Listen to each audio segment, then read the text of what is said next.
Suhu di gunung lebih dingin daripada di pantai. Mengapa begitu? Ini penjelasannya. Sebelum lanjut ke videonya, alangkah baiknya Anda pencet tombol subscribe di pojok kanan bawah. Karena di channel ini akan menyajikan informasi, pengetahuan, dan ilmu-ilmu yang bermanfaat bagi dunia dan akhirat. Seperti ilmu sains, ilmu teknologi, ilmu ekonomi, ilmu hitam, ilmu santet, ilmu sesat, ilmu kebal, dan ilmu-ilmu lainnya. Jadi jangan sampai ketinggalan ya. Terima kasih. Apakah teman-teman suka bepergian ke gunung atau pantai? Jika teman-teman pernah mengunjungi gunung atau pantai, pasti teman-teman merasakan adanya perbedaan suhu di kedua tempat tersebut. Suhu adalah derajat panas benda. Semakin panas suatu benda, maka akan semakin naik juga suhunya. Sebaliknya, jika semakin dingin suatu benda, maka semakin turun suhunya. Ada perbedaan yang bisa dicermati dari suhu udara di gunung yang lebih dingin daripada di pantai. Teman-teman pasti mempersiapkan baju hangat, jaket, sepatu khusus, penghalau dingin, dan mantel jika mau jalan-jalan di gunung atau daerah pegunungan. Gunung dan pegunungan termasuk pada dataran tinggi. Dataran tinggi adalah sebutan untuk daerah yang memiliki ketinggian di atas 700 meter di atas permukaan laut. Hal ini mempengaruhi gaya tarik bumi atau gravitasi loh. Semakin jauh dari pusat bumi, maka gaya gravitasi makin lemah, sehingga gunung memiliki lebih sedikit udara. Udara yang sedikit membuat tekanan udara mengecil.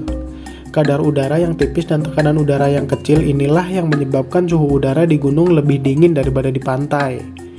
Penyebab lain suhu dingin di gunung adalah adanya energi kinetik.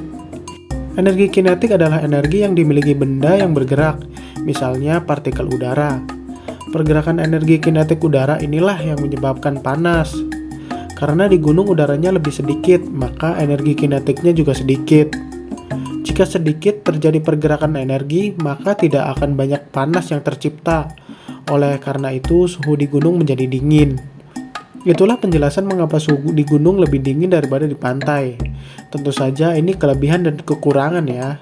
Suhu di gunung menjadi sejuk dan dapat menguntungkan para petani yang menanam sayur, buah-buahan, dan bunga yang cocok ditanam di suhu dingin. Misalnya buah stroberi, sayur selada, dan bunga lavender. Sebenarnya, jarak suatu tempat di bumi terhadap lokasi matahari sama sekali tidak mempengaruhi temperatur udara di lingkungan tersebut. Jarak dari bumi ke matahari sekitar 150 juta meter, sementara jarak dari puncak gunung di Indonesia ke permukaan air laut rata-rata sekitar 3.676 meter. Itu juga tertinggi di Pulau Jawa, yaitu Gunung Semeru. Jarak itu pun belum bisa dikatakan dekat dengan matahari. Bumi juga memiliki gravitasi yang menarik udara ke bawah sehingga dikenal dengan berat. Berat udara akan menekan permukaan bumi sehingga timbul tekanan udara. Dengan kata lain, tekanan udara adalah besarnya berat udara pada satu satuan luas bidang tekan, dalam hal ini permukaan bumi. Di daratan rendah atau di ketinggian permukaan laut seperti area pantai dan pusat kota, tekanan udara sangat tinggi. Kondisi tekanan udara yang tinggi itu terdapat begitu banyak molekul udara yang bergerak cepat dan saling bertabrakan satu sama lain. Fenomena itu yang menyebabkan timbulnya suhu panas. Sementara di daratan tinggi seperti puncak gunung, tekanan udaranya lebih rendah. Semakin tinggi dari permukaan laut, maka tekanan udaranya akan semakin rendah. Pada kondisi dengan tekanan udara yang rendah itu, molekul udara akan bergerak lebih lambat, sehingga tidak ada tabrakan antar molekul udara yang terjadi. Hasilnya kemunculan suhu panas lebih sedikit. Oleh sebab itu, temperatur udara di daratan tinggi akan terasa lebih dingin.